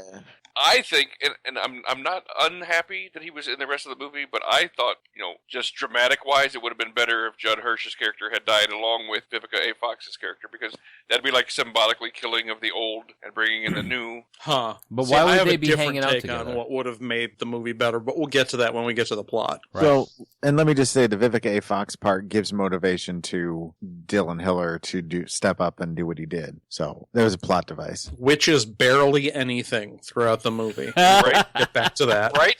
Except impersonate Will Smith, who wasn't his father. Right. So, Angela Baby? Yep, that's her stage name. Yeah. Angela Baby, played by Rain Lau. Other way around. Oh. Yeah, Angela Baby's the actress's name. Rain Lau is her character. That is her, really? That's her stage That's name. her Stage name, yeah. Yeah, she's done a ton of stuff in Hong Kong, but over here she's pretty much only known for Hitman Agent 47. Her name is Angela Wing is her name. Detective D. This am I the? It's on Young Detective D. It's Have you seen it, Joel? No, but I've heard of it. It's really good. It's like a ancient Chinese mystery stuff. It's on Netflix. Like Calgon? Take me away, Pat.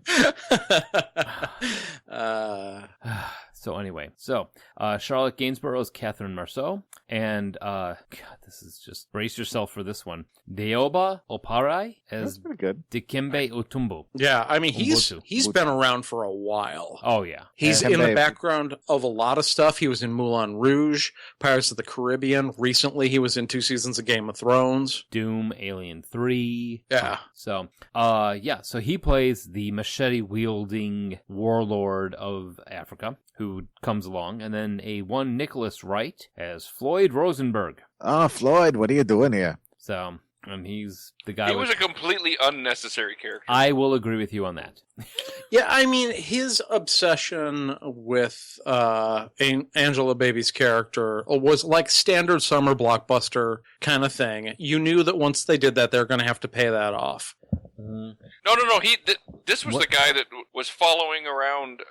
Ubuntu. Yeah. This was the accountant? Yeah. They didn't need him at all. Oh, he was funny occasionally, though. But I mean, if you'd have cut him out of the movie, it wouldn't have made a damn difference. That's true. I wonder why they didn't get higher billing on IMDb to the guy who was effectively the fourth of the 4 young heroes. Right? No idea. I don't know. It's 20 years in the future from after the aliens attacked. We have absorbed their technology into ours in making helicopters that need no blades, gigantic freaking TVs That need no blades. And using all the guns from Halo.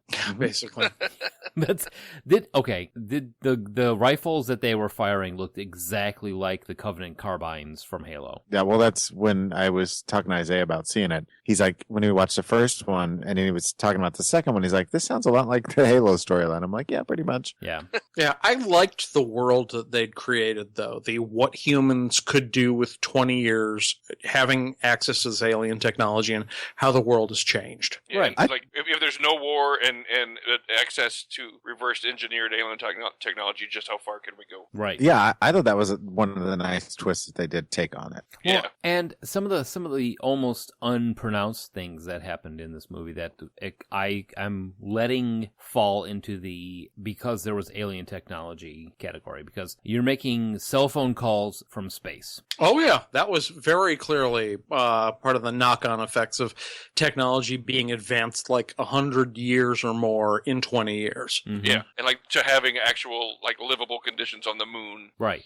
Did you do trivia? Oh, did I do trivia? No. No, you skipped it. Yeah, sorry Let's about that. do that now before we get any further. So, soon after the success of the first film, 20th Century Fox paid Dean Devlin a large sum of money to write the script for a sequel. However, after completing the script, Devlin didn't turn the script in and instead gave the money back. He felt the story didn't live up to the first film. It was only approximately 15 years later that Devlin met up with Roland Emmerich, and again, they felt they had cracked a story for a sequel. Apparently he did a pass-fail on the script. Right.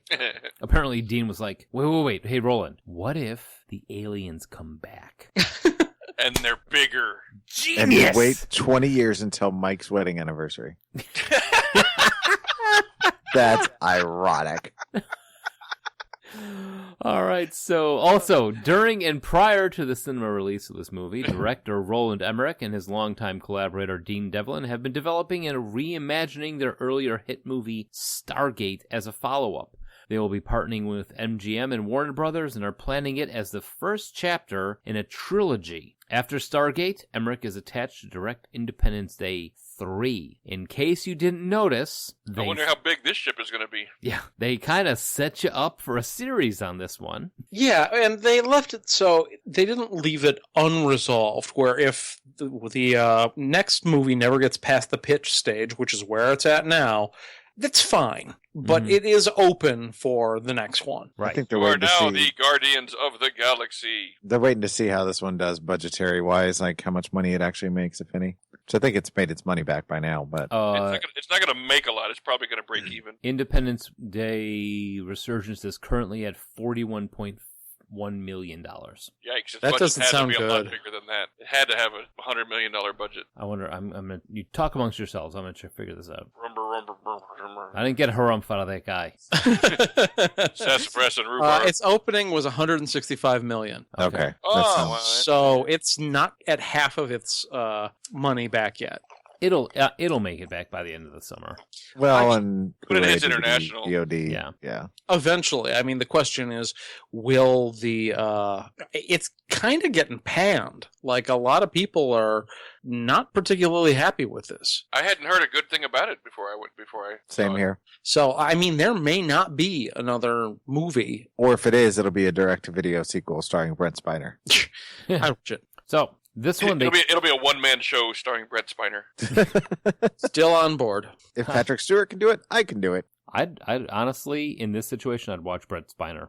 So, aliens come back. We have advanced civilization and use the alien technology to create this immense defense system across the globe and the moon and one of the moons of Saturn, I believe. They had commented that one of the bases on Saturn's moons had disappeared. Oh, the entire moon. Yeah, right. The whole moon disappeared. So all their defenses that they built up can be taken care of in a snap of a finger. Right. And then this giant spherical ship shows up on the moon. And The Pokemon thing. What do they call Right. it? A Pokeball? Pokeball. So what do you do when you see a weird alien that happens to come through a wormhole into your planet? Yeah, shoot it. And then you celebrate shooting it. That was, you know what though? In the defense of the world, in this storyline, 20 years ago, they got their asses kicked. I think anything coming around the corner is going to get shot at first and then apologize to later. Yeah, but the thing is you missed a part of the step to their plan. Step 1 was call Jeff Goldblum. Step 2 was shoot it. Step 3 was celebrate. Step Yeah, 2 was ignore Jeff Goldblum. Yeah. Right. It's like, what do you think we should do, Mr. Expert who saved us last time? Do anything but shoot it. So shoot it. That's the plan we're going with? Yeah, sounds good. That sounds good. Let's go. You're breaking up. Sounds like you said shoot it. So Jeff Goldblum, they actually we find him crossing the African desert to join up and talk to Dikembe Ubuntu, yeah. who is a warlord who led his tribe through the 20-year ago attack. Well, he's the son of the guy His who... father. Oh, did. the son of the guy. Yeah, he Yeah. was. Yeah, the son of the guy who led them through the attack and has learned to hunt down the aliens. Because apparently they had like ground warfare with the aliens because their ship was able to land. Yeah, Right. that's was my takeaway, is that they didn't blow their ship up in the traditional throw a drunk guy up into the butthole way. They brought it down otherwise, and then they're like, shit, land war in Africa. That sounds like one of my dates. I Well, wish pretty more. much, yeah. I mean, that's exactly what happened. Is that it was a plot device so that they would know how to kill the aliens. I wish there were more things that were solved by throwing a drunk guy up the butthole in my life. Oh, preaching to the choir. Seriously. So the ship has landed. It has been dark for years. It's suddenly relit. In a amazing expression of bad decisions, Jeff Goldblum walks onto the ship. She sees the giant pulsing red button and then presses it. Nothing bad could happen here. And that was my thing, is like, I'm wondering how, why would you touch that? Well, it's like the guy in Prometheus. Why would you stick your face near the alien pod? It worked out. Not in Prometheus. Yes, 1 out of 2 ain't bad. Well, don't forget that any of the people that had direct contact with the aliens are now suffering from a psychic link to them, and they're all starting to see things and writing down this symbol. Yeah, especially like Brent Spiner's character, who's been in a coma for 20 years, suddenly wakes up. Right, after he gets his sweater. And is completely not... His neck sweater. He's not at all atrophied. Well, I mean, he is at Area 51, so they probably have something to keep. Yeah, they scienced the shit out of it. Yeah, I mean, he's half lizard now. Yeah, he's lizard man. So yeah, so Brent Spiner's been laying there for years. He's really, really happy that he still has his hair. And as they come back, he starts drawing on the walls. In the alien dialect. Right. Hang on. Sorry about so there are all of these... He has just a beautiful mind moment and just, vomits out all kinds of intellectual property all over the fucking place. Yeah, the takeaway from all of these moving parts all over the globe is that they realize that the thing they shot at was their only hope. So they have to rush to the moon to go get it. I just realized that one of the reasons why Nicholas Wright got a higher billing is that he's one of the screenwriters. Yeah. I just caught that. There you go. Anyway. And then we got our subplot with the next generation. Jake Morrison, played by Liam Hemsworth, who's this rogue ne'er-do-well who has been basically exiled to the moon for punching the golden boy Dylan Hiller. Oh, not punching, almost killing. Oh, yeah. And because they were in a training, like, what would you call it? Like a training simulation where they were live flying, and he almost, and he caused him to have to eject his plane when he pushed him too far to the side of the canyon. Yeah, they had their kind of Top Gun moment, and Jake Morrison, he had to push even further because he knew he wasn't a legacy. He knew that he wasn't going to stand out based on his name. Hiller was going to be the commander of the squad, and Jake basically turns himself into a washout by almost accidentally killing the golden boy. But he does manage to end up getting engaged to the former president's daughter, Patricia, who is also a fighter pilot now. Mm-hmm. But gave it up for her father. Yep. Right, because who her is father... a rambling old hobo. Right, he has turned into Randy Quaid from the first movie. President Hobo with a shotgun. Right. So in the meantime, the aliens are coming back. Things are shutting down, and they kind of... one of the things that I liked about both movies is that there wasn't a whole hell of a lot of unnecessary exposition. Like in the first one, Will Smith, this is a hero. This is why you should like him. He's going to go kill the aliens. In this one, they slip it in. I mean, here and there. Yeah, I mean, you get a little bit, but it's pretty much straight to the action. I mean, it wasn't much more than like maybe 15 minutes. There's a lot of exposition talk in this movie. Oh yeah, because they do a lot of the tell don't show in this movie. There's a bit of that, and if I was going to criticize the pacing at all, it's that they don't spend any time dwelling or mourning, even less than the first one, on any of the people who die or cities that are destroyed. They're just like, boom, these people are dead, let's move on to the next set piece. Yep. Like the biggest mourning you see is when Hiller's mother goes down, and then he's over that in about 5 minutes. Yeah. Mm-hmm. So, I mean, it could be one of those things where it's like, this is war and we have to move on. We'll mourn later. Well, it just seemed like they had so much going on in the movie, and they wanted to make sure they packed enough of it into their runtime. So they're just like, all of that thinking and caring stuff that will make the cutting room floor. Right, because I mean, it was an hour and a half, just shy of 2 hours. Right, which the first one was 2.5 hours. So right.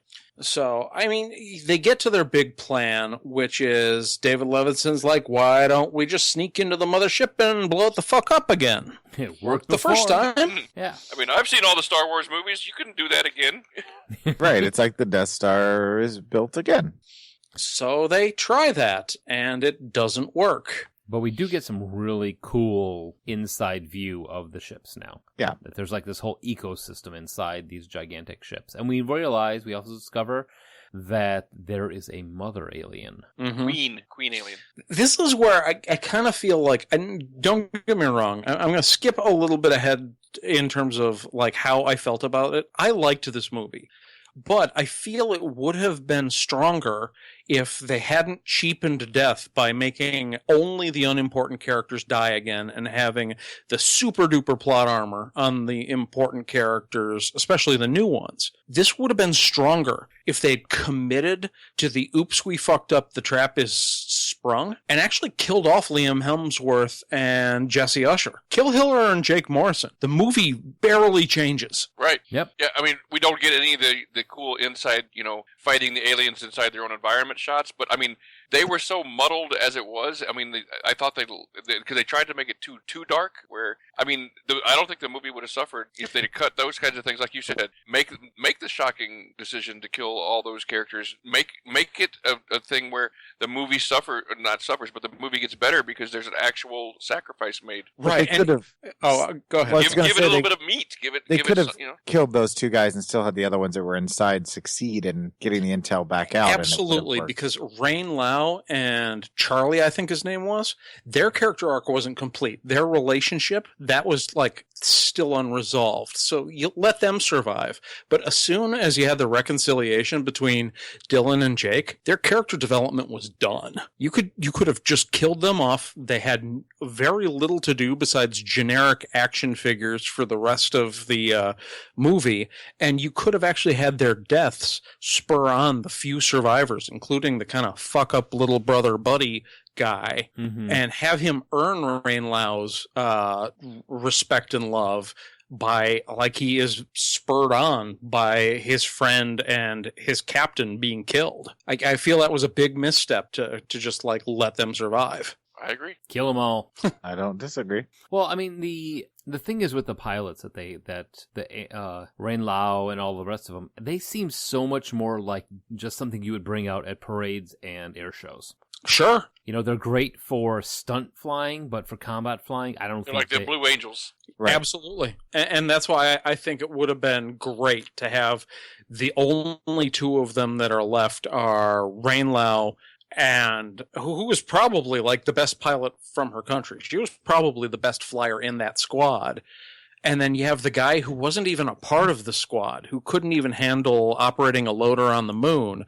And the two of them are who we've got left up in the air to help us fight off the aliens. Mm-hmm. Just missed opportunity. Yep. So we're flying another ship back into the mothership. It doesn't work. This time, it kind of works. To quote Akbar, it's a trap. Yes, Yeah. It is a complete trap. They fly into there, and then they discover a new thing that we need to do. Hey, we have this giant globe, and Dr. Oken sciences this shit out of it and discovers we can copy this. And then they're like, okay, well, this globe, this sphere thing, is here to protect us, but we blew it up, and it really can't help us right now. But if we pretend that it's in this ship, maybe the mother will chase after that, and then we can blow her up. So they come with it. And they only know that because Floyd, the wacky accountant, decides to touch it when no one else would. They're like, you don't do that. But he turned it on by touching it. Yeah. That's what she said. That's fair.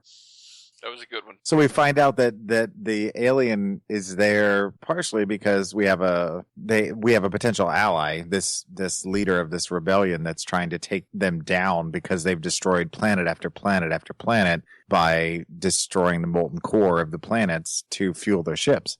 Yeah, and this is only one of many of the Harvester fleet, but it's the one that was summoned when the original ship sent out a distress signal. Mm-hmm. And then meanwhile, we have the drunken pirate salvage crew who can actually see the drill heading towards the Earth's core, and they're getting drunk off their asses and ask for what was like $150 million? $100 million. 100 million, yeah. $100 million. Gonna have $100 million. They say okay.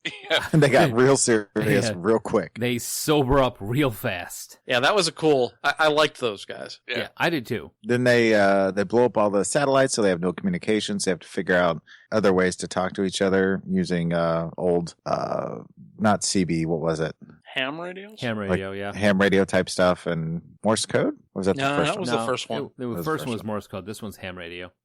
So they're watching the drilling going down into the earth, And little by little, the time is going by, and they're going to reach the core and drain the core, and then something will happen. Well, the Earth will be destroyed. I'm not entirely okay. I'm not even going to get into the science of whether or not that was possible. But Right. Well, But- if if they take it's- out the molten core to use it as fuel, then the Earth has nothing to warm it. Yeah, in theory, that would do. If you could do that, that would probably do the job. yeah. Yeah, that would destroy the planet. So And the then aliens we have are. go ahead. I'll say the aliens are burrowing into the core Through and- the ocean, which is kind of metal. Yeah, it really is. I'm not going they're- to say anything. And this is after the mothership has flown over the Earth, and the gravitational pull of this ship has thrown Japan into Europe. Yeah, That was, just My- lifted things, entire islands off the ground. yeah. And my question is, why didn't it happen when they left? It was a smaller ship, less gravity. That's fine. Okay. Yeah, because the center was missing now, so that was all It right. could do that, but it couldn't take out Judd Hirsch. Yeah, his B plot, where it starts out interesting, and then he starts picking up this busload full of precocious kids, and I'll get you to safety. We'll get my son. He'll take care of it all. yeah. I mean, don't get me wrong, I didn't dislike it, but it was just like, what's going on here? Well, I think they just told Judd Hirsch to improv. All You know right, what? they'll find a bus here. It's like, I'm going to make my own movie. It's a heartwarming movie. About a you know- schmuck who finds a bunch of yutzes. He thinks he's doing a Jewish retelling of Six Pack. What? He's on a heartwarming journey to meet his son, who works for a big government agency. Honestly, out of all these actors, if any one of them I'm going to trust to do improv, I think Judd Hirsch is probably top of the list. Judd Hirsch, occasionally we're going to point the camera at you. We want you to be funny when it's on you. Okay, I'm good with that. Can you get me John Travolta? So, the plot, the first attack inside the ship fails. The mothership, the mother in the mothership, Yeah. the mother's ship. Takes off after the bait, which is Dr. Oken has made this this cargo ship, the tug, appear like it has this sphere in it. So the mother goes after the sphere, and we discover that the mother is freaking huge. Yeah. This She's is a- when the movie suddenly turned into Cloverfield. Yeah. Yeah, she was a hell of a mother. So she chases after him. There's a big old fight. Bill Pullman dies heroically alongside his daughter, who flies up to defend him as he's got this bait. He flies in. There was a real nice moment in there where they have the contrast from him being President Hobo with a shotgun to clean shaven, looking badass, putting the flight suit back on, and insisting he's going to be the one to fly the bait ship to attempt to blow up. That's basically got a nuke on it. He's just going to ram it down her throat and blow it up. Right. And you know what? Suzanne actually pointed out that it was kind of a cool thing that right before he gives his speech again, he has another speech that he gives in this one, that he puts down his cane and never goes back to get it. Nope. Right. And then you find next time you see him, he's clean shaven and wearing the flight suit and ready to kick ass and be bait. Well, but William Fichtner? crap. Yeah, he's the one who really gives the speech this time around. They both had a speech. They both Yeah, had a they speech. each had a speech. Because Yeah. by this point, William Fichtner is the new president. Because Sarah Ward and all of her chief of staff, the entire presidential succession, is killed in the initial attack. Which Yep. I was okay with. I mean, I like her, but it's fine. They fucked up. They shot their only ally. Whatever. Mike's just that against a female president. Jeez. She looked at a guy. She was slutting it up. Holy crap. She won't be back for the sequel. I'll make sure of it. Oh my god. You didn't think we were going to let that one No, go, did you? give you an inch, you take a yard, man. All right, so the battle goes on against the gigantic mother. In the meantime, not Bill Pullman, Judd Hirsch Jeff Goldblum? Oh, shows up, Judd and Hirsch. his little subplot of him discovering all these abandoned people. He puts him on a school bus and says, "Hey, let's go to Area 51. I know we'll be safe there." When the possible, Because why not go to a military installation during a war? well, I mean, it worked last time. Right. So So he- in the middle of the trap springing, Judd Hirsch shows up with the bad news bears. Right. And I think one of the best lines of the movie is, "Who's that tall, gangly guy waving at us?" That looks like my son. It is my son. It is my son. So and then there's the alien chasing after the mother alien chasing after the school bus scene, which we were trying to figure that out, why she would go after the school bus. And I think it's just like we decided it was just lashing out. Yeah, because, I mean, the trap sort of works. They just didn't realize that blowing up her ship wouldn't kill her. Right. Like the former President Whitmore sacrifices himself and blows up the alien mother's ship, and then she climbs out of it in a giant suit of armor, and she's looking around. The signal's gone, and there's all these little things running around each way, and she just, like, attacks anything that's moving. All right, let's stomp on these little things. So she's chasing after the school bus. And meanwhile, Brent Spiner's having a private conversation with the alien. Right. About technology. Talking to the sphere. Who? Dr. Isaacs, who was also a character from the original. Right. Is hanging out with him. And the president's daughter is backing him up and fighting the mother alien and shooting at her shield generator. Pew, pew, pew. The entire time. Finally breaks down that and lets them know that she's good to be attacked, but then, dun dun dun. What happened? You got me suspended. I lost it. He was hoping someone would jump in there and we let him down. Yeah, Liam Hemsworth and the rest of the junior crew show up flying alien ships saying, please, please, please don't shoot us. We're actually human. And then get absorbed into the hive. Fail. Yeah, as the mother alien decides that she's going to go after the real sphere because the old sphere died. Well, yeah, the real sphere is revealed when the prison level of Area 51 cracks open, and the aliens start running around killing everybody until the warlord McBadass takes his machete and starts chopping up some aliens. But they do manage to see the sphere, and hive mind mentality, they're able to tell her instantly, hey, sphere's over here. So she's like, oh, fuck you fuckers, I'm going back. He just turned into Sean William Scott as the mother alien. Fuck you fuckers. I would watch a movie review show with you, Pat. So she gets the sphere. The hive mind is going on. They figure out how to get out of the hive by turning on their space thrusters and flying way up into the air, which then burns out the engines, except for their guns. You can't use the space thrusters. They'll blow us up. And so they do You're a dive bomb. fire. They do a dive bomb, pew, pew, pewing the mother alien on the way down. They're like, don't worry, our plot armor will protect us. Pretty much. So they wind up attacking the mother alien on their downstroke and wind up taking her down, firing at her, blowing her up. She gets vomited out by her over the front of the school bus. Yeah, by her armor, which was, you know what though, considering that everything in this one pretty much was all digital, it was really good. Yeah, the effects were fine. Yeah, that fluid looked just sticky enough. She drops the little ball of Pokeball. Mm-hmm. And the ships start dropping. Yeah, it's basically the ending of the first one again. Everything once. So I was just thinking this. Sorry, I had a little moment where I flashed back to a joke we had earlier in the night. I was like, the armor splits open and out come 274 rabbits. Turns out the alien monster was Biggie Smalls after all. Have mini rabbit. It's funny to me. It was funny to me, damn it. Glad you interrupted me for a joke that was in a Facebook chat. It was a joke for you guys. It was doing it for your benefit. And fuck you. And I don't like you, and I'm done. Going home. You are home.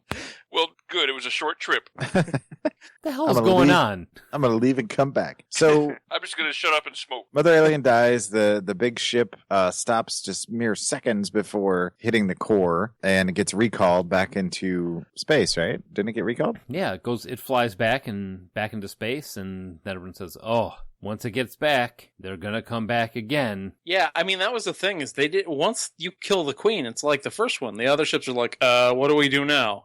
Not sure. Better report to our supervisor, who is on the other end of the universe. So they just kind of leave. Right. So now we have the Pokeball that's going to teach us about all this great technology because Data is all excited about it.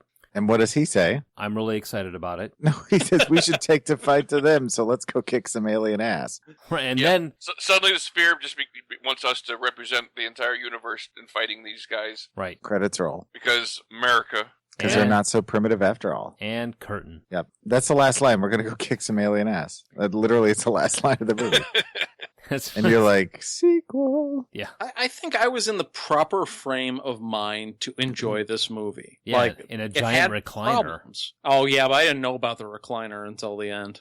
So Until the Recliner. credits. yeah, we went to the That&rsquo theater, and apparently they've changed it from like regular theater seats to assigned seating, but everybody gets these leather recliners. Oh yeah, a lot of theaters are doing that now. It's Yeah, really giant nice. lazy boys. Yeah, pretty sweet. And chairs, too. Hits just keep on rolling. Shut up. That's irony. Look it up. So stepping out of this, I, again, just like the first one, I was expecting giant battles, aliens, and explosions, and all three of those boxes were checked off for me. I came into it with the same mindset. I think the biggest surprise and most pleasant part of the film was Brent Spiner's character just stole the entire movie. And I think, I don't know if I would have enjoyed it without his character being a central part of it. I definitely agree with that. Oh, yeah. Yeah, if anything, they tried to launch this new generation of heroes, and I really didn't care about them as much as the returning members of the old cast. Even if Bill Pullman did have to be the surrogate for Randy Quaid and make the big heroic sacrifice, so he obviously won't be back for another one. No, I mean, they basically took all the characters from the original that would come back, killed half of them, and got the new generation to fill in the gaps and are ready to move forward with third installment. Who did they kill besides Jasmine? They killed Dr. Isaac, too. Oh, yeah, at the end. He That's died. true. Somebody else died in the beginning too. Yeah. Because they killed two people off, and then they showed Judd Hirsch. I was like, oh, they're going to kill him too. no, Vivica Fox died. Yeah, but there was somebody before her, I thought. Well, and then, of course, Bill Pullman died later, but Everybody you're right, else, Pat. probably a bunch of people that survived the first one. Who am I thinking of? There was somebody I'm else, not sure. Pat. It's weird that they made a big deal out of Randy Quaid's kids in the first one, and I don't know why they didn't just say that Jake was like the little guy. He got his medicine. Maybe the ages don't line up quite right. Well, you don't want, as much as I like Giuseppe, the kid that he's grown up now and makes independent movies and is kind of a weirdo, he wouldn't have fit in. Same thing with James. I'm not saying recast him. I'm not saying bring the original actor back. Why bother? Oh. I'm saying bring the character back. Don't have Jake Morrison be this dude we've never heard of. There was another group of kids where they could have just solidified the connection to the first one. Mm-hmm. Yeah, I mean, guess maybe so. that would have been a reach or too contrived. Yeah, I don't know. I honestly think just because of the, I'll say attitude, but because of the way that the the kids from the first one were, I don't think it would have made sense for them to be like, oh yeah, watch my dad flap butthole of a giant ship. Now I'm going to go fight the aliens again. No, I'm getting the hell away from everybody. I mean, if their father was a famous war hero, maybe one of them would have been recruited to be part of the new Blue Angels. Maybe. If he was had any skill with being a pilot. Maybe Just my you're thought. thinking agree of with Robert Loggia, Pat. I don't know. He didn't really die that we saw, but he wasn't in anything other than the sequence where they were having the big party. Oh, was he maybe killed with the president and all the staff? Probably. I just thought maybe that's what you were thinking of, because I felt the same way, Pep, but I don't see anybody in the cast list here other than him. So anyway, final thoughts. What do you think? I mean, it sounded like we all liked it. Yeah, I mean, I enjoyed it. It was again more of the same. It was giant, aliens fighting and the whole 9 yards. So I mean, it was what I expected. I mean, I'm not going to rush out to buy it or see it as soon as it comes to Netflix or whatever. No, I'm Blu-ray. I'm going to wait for the box set for all three of them. I mean, it was fine. Yeah. I mean, I think it took the concept that has become kind of popular, which I'm happy with. The Star Wars Force Awakens or Jurassic World, where you take the original, you include a lot of the characters that were in the original series, and then add the next generation. They just didn't do it quite as well as those other films did. Mm-hmm. But the source material, the beginning source material, wasn't as strong anyway. So it was just more of the same, just on a bigger scale, basically. This movie wasn't as bad as I'd heard it was, but it's definitely not great. I'm probably never going to watch it again. Yeah. Yeah, I would call it good. Not Yeah. great, but good. Yeah. I mean, if I had cared more about the younger crowd, maybe. But, like you said, I'm not going to be going to dig this up. It's a Saturday afternoon, nothing else is on, kind of TNT sort of thing. Yeah. Yeah. Or whatever channel, FX. FX. All right. So, There wasn't a whole lot of difference between this and Falling Skies, probably. So, what do we have on tap for next week, Jim? We got some barbecue. It is the time for it. Yes, we were talking about cooking out then and now. We're talking about, what were barbecues and cookouts like for us then? What do we do now? What's our favorite foods from then? What's our favorite stuff to cook now? And just general outdoor cooking, like also like campouts and things like that. Yeah. But mostly barbecue on the grill. The old sterno. Anything where you don't have a roof over you and you're cooking, we'll talk about it. So, yeah, if you want to give your opinions on Independence Day, yes, if you uncovered something we missed, maybe you saw that mysterious deleted scene. Maybe you want to tell Joel the definition of irony. You can give us a call at 708 Now Rap at 708-669-9727. And you can find our older shows on iTunes, Blueberry, Stitcher, and TalkShoe. Or you can find our streaming stuff on our home on the web at 40go14.com. Or email us, 40go14@gmail.com. That too. Indeed. What if they want to talk about whether or not Biggie Smalls is 247 grams? Oh, boy. No, then I will give them your cell phone number. No way that can go wrong. All right, well, thanks for listening, and we'll be cooking up some barbecue next week. Absolutely. Pew, pew, pew. Yay!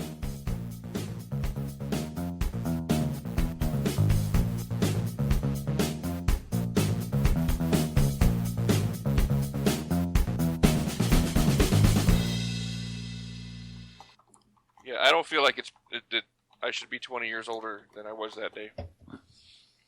I don't act like it either. I know. You're still sitting there in a wet tuxedo. In my mind, I am.